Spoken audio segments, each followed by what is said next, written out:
love, love, and more love. What is love?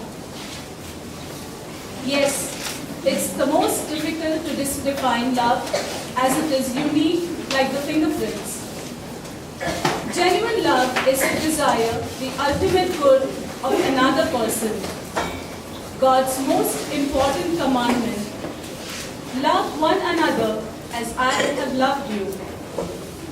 God gave His only Son to us only because He loved us.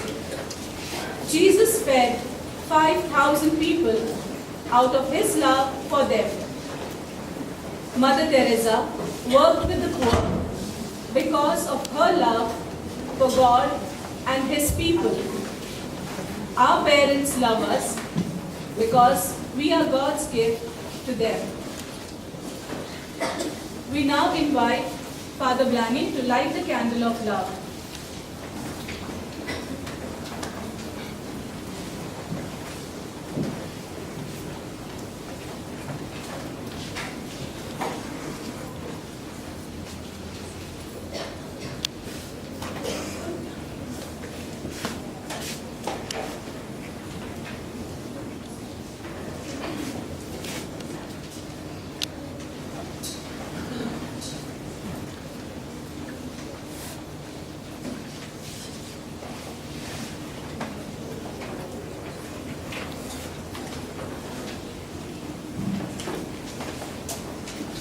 Today, Class 8 will acquaint us with this love.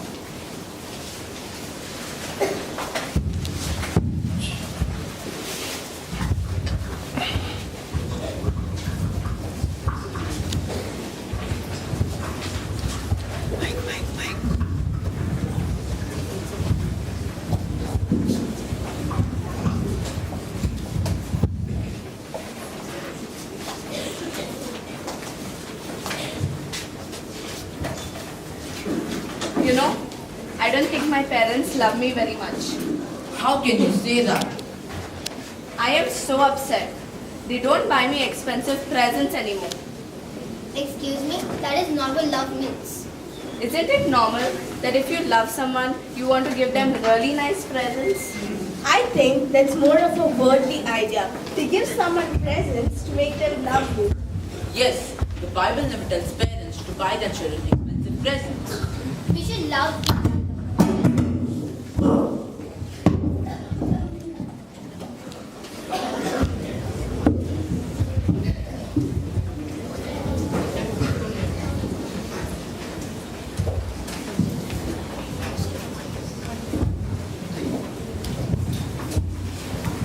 We should love each other just because. Then, how do we know our parents love us? Because they work hard so we can eat. So we can have a beautiful house to live in. So we can have nice clothes to wear. Oh, come on. All they do is tell us, do this, do that, don't do this, don't do that.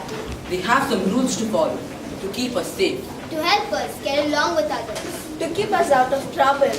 They discipline us when we do something wrong, so we remember not to do that again. They tell us what is right and wrong.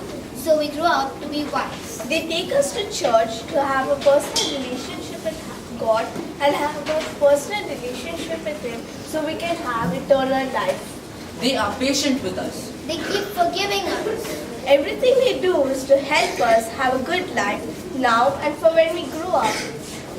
All of this shows the world how much they love God. The most beautiful thing in this world to see our parents smiling and to know that you're the reason behind that smile. For all that our parents do for us, there is no way of repaying. Though they don't want anything but love from us, we can at least say an occasional thank you and appreciate them. Oh, so my parents really do love me. I suppose the way I live my life will show how much I love them. It will show the world how much I love God.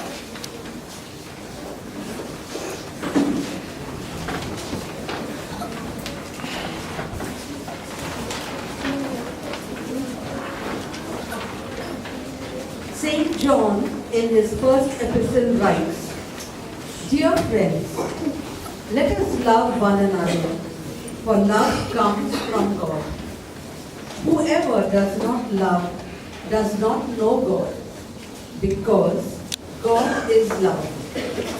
Christ's love for us is eternal. He has never stopped loving us, and He never will. He always wants what is good for us and is personally concerned about our well-being. Let us also spread love among people by our small gestures. As a gesture of love, our class 8 will now give tokens of love to parents, catechism teachers and friends.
Let us pray.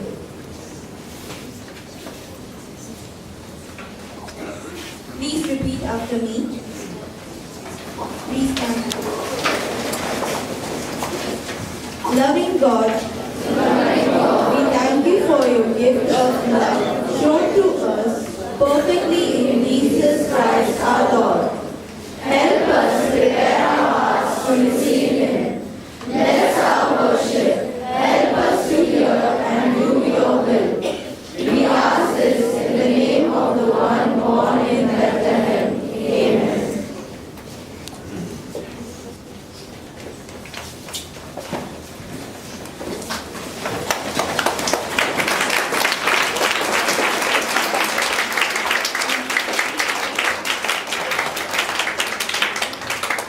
Give them a louder clap.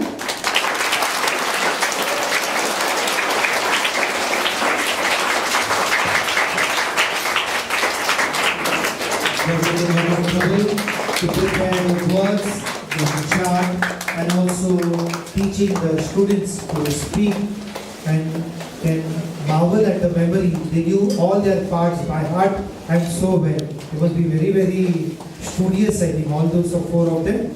To remember so big parts by heart. Very good.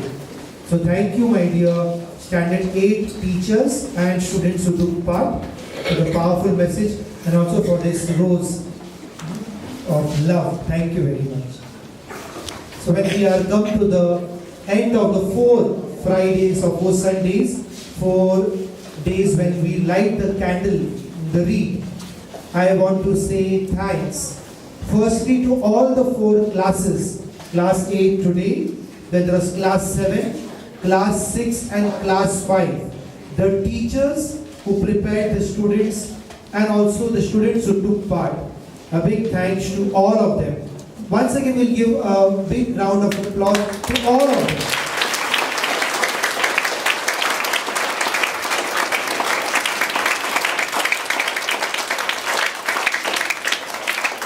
Every year, we have one parishioner very active in the parish, in the liturgy ministry and in the charismatic community. And whenever we want her help, she is always there in the church. I'm not sure whether she is here now. I want to thank her because every year she prepares those beautiful, lovely candles for the wreath and also for the Easter Vigil. So I want to say thanks on behalf of the Catechism Ministry to Pamela.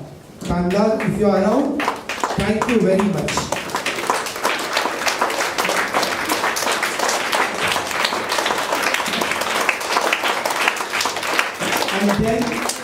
And then we have the beautiful wreath over there surrounding the candles. It's prepared by the Girls Ministry Decor Team. Anybody over here belonging to the Girls Decor Team? Any girl here? Please stand. So everybody knows. Please stand, please stand. One is there. Anybody else is there from the Girls Decor Team? No. You also, girls are very good. Come in front, come. Come. Come in front. Yeah, come. And we have few persons who take care of them. And there is one person who is a coordinator. I'm not sure whether she is here, who coordinates and helps them. And that's Susan. I'm not sure that Susan is here. Is Susan here? She's also not here. Come. So these three girls, and there are many others who have not come here today. Not only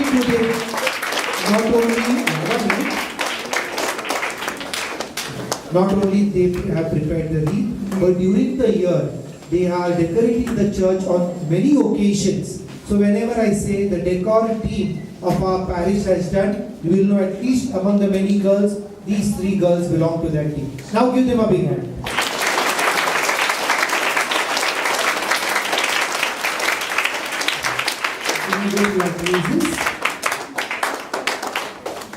And my dear children and parents, in case you have not yet gone for confession, every day Father Joy is available in the morning from 9 o'clock to 12 o'clock, and then evening we have a visiting priest tomorrow and day after tomorrow from 5:30 to 7:30.